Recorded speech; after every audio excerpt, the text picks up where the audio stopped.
नमस्कार दोस्तों, किरण की कहानी चैनल में आपका स्वागत है। आज की हमारी कहानी है यूट्यूबर दादी। 12 साल की खुशी टीवी देख रही थी। अचानक दादी को यूट्यूब पर देखकर हैरान हो जाती है और कहती है, कितने सारे व्यूज़ और सब्सक्राइबर्स हैं दादी के। यह सुनकर रेखा जल्दी से किचन से आती है और वीडियो देखने लगती है। रेखा की आंखें फटी की फटी रह जाती हैं। इतने सारे व्यूज़ और सब्सक्राइबर्स को देखकर मन में सोचने लगती है कि जिनको परजीवी कहकर घर से निकालने को मजबूर कर दिया था, आज वे लाखों कमा रही हैं। और जल्दी से अपने पति मुकेश को अपनी सास का वीडियो दिखाने के लिए कमरे में जाती हैं। देखो मुकेश, माँ जी तो लाखों कमा रही है, हमारे घर के हालात भी ठीक नहीं है, तो क्यों ना माँ को यहाँ लेकर आ जाएं। अपने बेटे के पास रहेंगी तो उनका भी मन लगा रहेगा और हमारी भी मदद हो जाएगी। यह सब देख के मुकेश को अपनी आंखों पर विश्वास नहीं हुआ। वह हैरान था कि जिस माँ को दर दर की ठोकरें खाने के लिए छोड़ दिया था, आज वह अपने दम पर लाखों कमा रही है। मुकेश मदद मांगने के लिए अपनी पत्नी के साथ अपनी माँ से मिलने गांव दौड़ा चला आया। पहुंचकर देखा तो वहाँ बहुत लोगों की भीड़ लगी थी। अंदर देखकर दोनों हैरान रह जाते हैं कि जिस माँ के चेहरे पर उन्हें लाचारी और बेबसी झलकती थी, उस माँ का चेहरा आत्मविश्वास से भरा था। अनीता जी बेटे बहू को देखकर हैरान रह जाती हैं। भीड़ कम होने पर दोनों उनके पांव पर गिर जाते हैं और तभी मुकेश बोलता है, माँ हमें माफ़ कर दीजिए, आपको यहाँ अकेले अकेले न जाने किन मुसीबतों का सामना करता पड़ता होगा। चलिए हमारे साथ चलिए, हम सब साथ रहेंगे तो आपको भी अच्छा लगेगा। आपके आने के बाद रेखा की नौकरी भी छूट गई और मेरी कंपनी को भी बहुत बड़ा नुकसान हुआ। अब हमें आपका ही सहारा है। बेटे के मुंह से यह सब बातें सुन अनीता जी कहती हैं, बेटा ईश्वर की लाठी में आवाज़ नहीं होती और जब पड़ती है तो इंसान की अकल ठिकाने आ जाती है।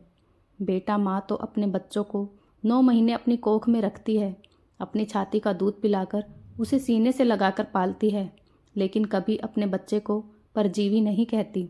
लेकिन तुम दोनों ने तो एक माँ को परजीवी की श्रेणी में डाल दिया। 2 रोटी तुम्हारे घर की खाने पर मुझे बोझ समझ लिया था। इस सब के लिए मैं तुम दोनों को कभी माफ़ नहीं कर सकती। तुमने एक माँ के प्यार को दुत्कारा है। मुझे अकेला छोड़ने से पहले तुम दोनों ने एक बार भी नहीं सोचा, और आज जब मैं पैसे कमा रही हूँ तब तुम्हें माँ की याद आ गई। तभी रेखा बनावटी आंसू लिए बोली, माँ जी अब जो हो गया सो हो गया, उसे तो बदला नहीं जा सकता। अब सब कुछ भूलकर आप हमारे साथ चलिए। आप नहीं जानती हम लोगों की हालत बहुत ख़राब है। आप साथ आएंगी तो कुछ सहारा हो जाएगा। बहू, अगर मैं इस उम्र में इतना कुछ हासिल कर सकती हूँ तो तुम लोग क्यों नहीं। मैंने अपने सारे पैसे केवल और केवल वृद्धाश्रम में देने का निर्णय लिया है। मुझ जैसे बेसहारा लोगों की मदद करने का निर्णय लिया है। तुम दोनों जा सकते हो। मैं अपने पैसों में से तुम लोगों को फूटी कौड़ी भी नहीं दूंगी और ना ही तुम लोगों के साथ चलूंगी। तुम दोनों जा सकते हो, कहकर अनीता जी अपने कमरे में चली जाती हैं। दोनों अनीता जी को जाते हुए देख रहे थे और अपना मुंह लटकाकर वापस आ जाते हैं। अनीता जी की आंखों के कोर गीले हो जाते हैं। बेटे बहू को यूं जाते देख उन्हें दुख तो हो रहा था, लेकिन वह फिर से उनके साथ रहकर अपने आत्मसम्मान को चोट नहीं देना चाहती थी। अनीता जी अपने कमरे में आती हैं और अपने पति की तस्वीर को सीने से लगाकर अतीत में खो जाती हैं। उन्हें याद आने लगते हैं वह दिन जब वह बेटे बहू के साथ रहा करती थी। एक दिन आंगन से बहू रेखा की चिल्लाने की तेज आवाज़ें आ रही थी। रेखा की तेज आवाज़ें किचन तक पहुंच रही थी, जिसे अनीता जी सुन रही थी। आम के पेड़ पर अमर बेल फैल गई थी। बस डंडे से उसी को खींच खींच कर अलग करती जा रही रेखा लगातार गुस्से से बड़बड़ाए जा रही थी। रसोई घर में सबका खाना बनाती अनीता जी ने एक गहरी सांस भरी। वह समझ रही थी कि यह चिढ़ अमर बेल पर नहीं बल्कि उनके लिए है। रेखा उनका गुस्सा आम के पेड़ पर लिपटी बेल पर निकाल रही थी। अनीता जी अच्छे से जानती थी कि बहू उन्हें उठाकर बाहर नहीं फेंक सकती, इसलिए बेल को फेंककर अपने दिल की भड़ास पूरी कर रही थी। यह परजीवी भी हर जगह उग जाते हैं, बेशर्मों की तरह अच्छे भले पेड़ को बर्बाद कर देते हैं। हरा भरा फलदार पेड़ है, पर यह बस उसका रस चूस कर उसे सुखाकर मारकर ही दम लेंगे। रेखा के ये शब्द सुनकर अनीता जी की आंखों के कोर नमी से भीग गए। बड़ी मुश्किल से उन्होंने अपनी आंखों में आंसू आने से रोका। बेटे के घर में माँ परजीवी होती है। अनीता जी के कलेजे में एक कसक उठी और माँ अपने ही बेटे की गृहस्थी को चूसकर उसे ख़त्म कर देगी। अनीता जी को रेखा की छोटी सोच पर अफसोस हुआ। माँ अपनी छाती से लगाकर अपना दूध पिलाते हुए कभी भी अपने बच्चे को परजीवी नहीं कहती, लेकिन उसी बेटे के घर में अगर 2 रोटियां खा ले तो उसे परजीवी और घर को बर्बाद करने वाली कहा जा रहा है। माँ के खून और दूध से सींचा जाने वाला बेटा अंश बेल होता है और बेटे के अन्न पर सींची जाने वाली माँ अमर बेल होती है। माँ और बेटे में शायद यही फ़र्क होता है। आँख के कोर पर छलक आए आंसू को पोंछकर अनीता जी सब्जी के लिए मसाला बनाने लगी। रात में अपने बिस्तर पर जाकर लेटने तक का सारा समय अनीता जी पर भारी बीता। रेखा पूरा दिन किसी न किसी बात से अमर बेल का उदाहरण देकर उन्हें ताना मारती रहती। जब रेखा दोपहर में अपने कमरे में जाकर लेटी तब अनीता जी आंगन में पेड़ के पास खड़ी हो गई। कोने में टूटी फूटी बेल पड़ी थी। अनीता जी को उससे करुणा आई। कहने को अमर बेल है, लेकिन परजीवी कहकर सबकी नफरत ही इसके हिस्से आती है, जैसे आजकल उनके हिस्से आ रही है।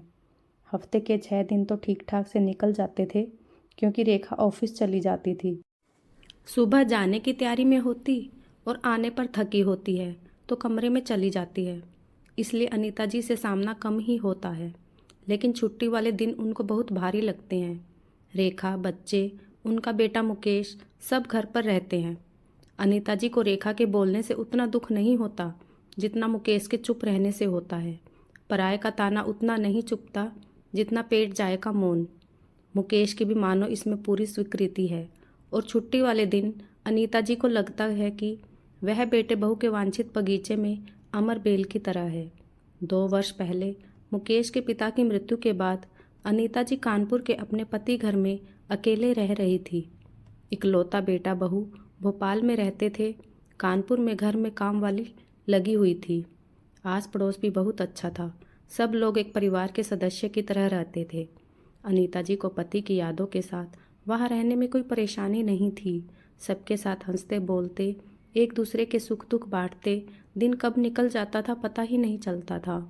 और यहाँ अनीता जी आकर अपने पलंग पर लेट गई। यहाँ दिन पहाड़ बनकर छाती पर लदा रहता है। नई नई यहाँ आई थी तो वह आस पड़ोस में कभी कभार उठने बैठने चली जाती थी। ज़्यादा पंचायत करने की तो उनकी वैसे भी आदत नहीं थी, लेकिन हल्की फुल्की बातचीत करके मन बहल जाता था। अनीता जी तो कानपुर छोड़कर यहाँ आना ही नहीं चाहती थी, क्योंकि वह जानती थी कि वह चाहे बेटे का घर ही क्यों ना हो, मगर आजकल के माहौल में वह भी अपना नहीं होता। लेकिन मुकेश और रेखा तब बहुत जिद करके उन्हें साथ ले आए थे। भोपाल आने के बाद जल्दी ही उन्हें बेटे बहू की मंशा का पता चल गया। मुकेश कानपुर का उनका 2 मंजिला मकान बेचकर भोपाल में अपने नाम से बड़ा मकान लेना चाहता था। सदियों पुरानी घिसी पिटी चालबाजी और स्वार्थ की कहानी अनीता जी के साथ भी दोहराई जा रही थी, लेकिन वह कहने पर भी किससे जाती। उसके दूरदर्शी पति के जमाने के चलन को भांप कर ही शायद पूरा मकान उनके नाम कर देने की समझदारी दिखाई थी, नहीं तो शायद बेटा बहू उन्हें कब का चलता कर देते। अनीता जी ने कानपुर का मकान अपने जीते जी बेचने से साफ मना कर दिया। तभी से बेटे बहू का रवैया उनके प्रति पूरी तरह बदल गया। रेखा का मुंह मन माने और अपमानित करने के ढंग से खुलने लगा और मुकेश ने चुप्पी साध ली। एक दिन रेखा ने उन पर आरोप लगा दिया कि वे अड़ोस पड़ोस में बेटे बहू को चुगली करने जाती है। अरे मैं तो अपना हाल भी किसी को नहीं बता सकती, क्योंकि उससे अपना ही बेटा बदनाम होगा। बस तब से आहत होकर उन्होंने किसी से बात भी करना छोड़ दिया। उन्होंने काम में अपने आप को व्यस्त कर लिया। सुबह 5 बजे उठकर दोनों बच्चों के लिए टिफ़िन बनाना, बेटे बहू का नाश्ता, फिर लंच, बच्चों के स्कूल से लौटते ही उनका खाना पीना और फिर रात का खाना। वे थक कर चूर हो जाती, पर उफ तक नहीं करती। अनीता जी यहाँ मन में सहजीवन का भाव लेकर आई थी। सोचा था कामकाजी रेखा को उनके आने से सहारा हो जाएगा। बच्चों की देखभाल और बाइयों के काम पर नज़र रखने में वे रेखा की सहायता करेंगी। उसकी जिम्मेदारियों का बोझ हल्का हो जाएगा और अनीता जी को भी दोनों बच्चों के बचपन का आनंद और परिवार का सुख मिलेगा। लेकिन रेखा ने बाइयों को हटाकर उन्हें बाई बना दिया। इस पर भी उन्हें परजीवी की संज्ञा दे दी। अब और अपमान सहना उनके बस में नहीं रहा। इससे पहले कि बेटा बहू उन्हें किसी दिन चले जाने को कहें, वह अपना मान रखकर खुद ही जल्दी यहाँ से चली जाएंगी।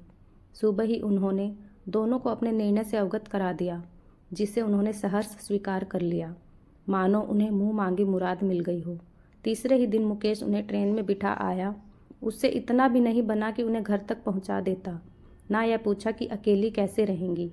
अब अनीता जी को उससे कर्तव्यपरायणता की कोई उम्मीद भी नहीं बची थी। बेटे की गृहस्थी और जीवन परिपूर्ण था। अनीता जी ने अपने आप को समझा लिया था। वह किसी पर भी आश्रित नहीं होना चाहती थी। ट्रेन चल दी और पीछे छूटते हुए शहर के साथ उन्होंने पिछली कड़वी बातों को भी छोड़ दिया। स्टेशन पर कुली से सामान ऑटो में रखवाकर वे अपने घर पहुंच गई। घर को देखते ही अपनेपन के एहसास ने अनीता जी को भिगो दिया। ताला कुंडी खोलने की आवाज़ आते ही आस पड़ोस से सब लोग आ गए। अनीता जी को देखते ही सब अत्यंत प्रसन्न हो गए। कोई दौड़कर पीने का पानी ले आया, कोई चाय तो कोई अपने घर से खाने की थाली परोस कर ले आया।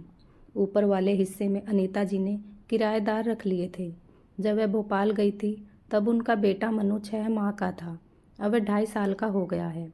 आते ही मनु की माँ नेहा ने बताया कि यह दादी है। बस मनु दादी दादी करके उनकी गोद में चढ़ गया। रात नेहा ने उनके बिस्तर पर धुली हुई चादर लगा दी, तकिए का लिहाफ बदल दिया, ओढ़ने की धुली चादर रख दी। अनीता जी की आंखें भीग आई। वहाँ हफ्तों रेखा को कहती रहती थी कि चादर और तकिए लिफाफे बदल दो, लेकिन वे बदले नहीं जाते थे। मनु रात में कहानी सुनते हुए उनके पास ही सो गया। उसे छाती से चिपकाकर अनीता जी को लगा जैसे वह वर्षों बाद चैन की नींद सोई हैं। सुबह उठने की हाट लगते ही नेहा चाय ले आई। इससे पहले कि वह गैस सिलेंडर की चिंता करती, एक पड़ोसी पहले ही अपना भरा हुआ सिलेंडर रखकर गैस चूल्हा शुरू कर गए। शाम होने तक तो उनका रसोई घर और फ्रिज सारे ज़रूरी सामान से भर चुका था। घर में ऐसी रौनक हो गई कि लगा ही नहीं कि यहाँ से कभी कोई गया भी था। दूसरे दिन उनकी पुरानी कांताबाई काम पर वापस आ गई। अनीता जी को वापस आया देख कांताबाई इतनी खुश हुई जैसे उसकी माँ आ गई हो। काम के लिए कांताबाई को अनीता जी ने मना कर दिया, क्योंकि वह जानती थी केवल किराए से कांताबाई को रख पाना उनके लिए संभव नहीं है। लेकिन कांताबाई तो अनीता जी को अपनी माँ समान मानती थी, इसलिए उनके काम करने खुद अपनी मर्जी से आया जाया करती थी। अनीता जी का जीवन सुचारू रूप से सबके साथ हंसते बोलते चलने लगा। नन्हा मनु दिन भर दादी दादी करता आगे पीछे घूमता रहता। नेहा और उसके पति भी बेटे बहू जैसा आदर करते हैं। अनीता जी को नेहा तो उनके आने से बहुत खुश थी, क्योंकि मन की देखभाल अपरिपक्व व अनुभवी हाथों में हो रही थी। एक दिन अनीता जी ने देखा कि नेहा मोबाइल पर वीडियो बना रही थी। उसे ऐसा देखकर अनीता जी ने पूछा तो नेहा ने उन्हें यूट्यूब चलना सिखा दिया। अनीता जी वीडियो बनाती और नेहा वीडियो एडिट करके यूट्यूब पर एक से एक बढ़िया रेसिपी की वीडियो डालती गई। उनकी वीडियो सबको पसंद आने लगी। अच्छा रिस्पॉन्स मिलने से अनीता जी का आत्मविश्वास बढ़ने लगा और इस तरह उनकी एक के बाद एक वीडियोज़ वायरल होने लगी। 2 महीने में ही उनके पास उनकी पहली पेमेंट आ गई। अब वो वीडियोज़ एडिट करना और वीडियोज़ से मिले पैसों से सबकी मदद करने को तैयार रहती। कांताबाई ने चाय बनाई और आवाज़ लगाई, अम्मा लो चाय पी लो वरना ठंडी हो जाएगी। चाय पीते पीते अनीता जी सोच रही थी कि जिसे आपकी ज़रूरत ना हो उसके लिए कितना भी करो, कितने भी अच्छे ढंग से रहो, पर आप रहोगे सबकी नज़र में परजीवी ही। लेकिन किसी का सहारा बनना जीवन को एक अलग दिव्य संतोष प्रदान करता है। अनीता जी का जीवन अब सही मायने में सहजीवन के भाव से परिपूर्ण था। तो दोस्तों, अनीता जी का फैसला आपको सही लगा या गलत, प्लीज़ हमें कमेंट करके ज़रूर बताइएगा। कहानी पसंद आई हो तो कमेंट, लाइक और शेयर करें और चैनल को सब्सक्राइब करना बिल्कुल ना भूलें।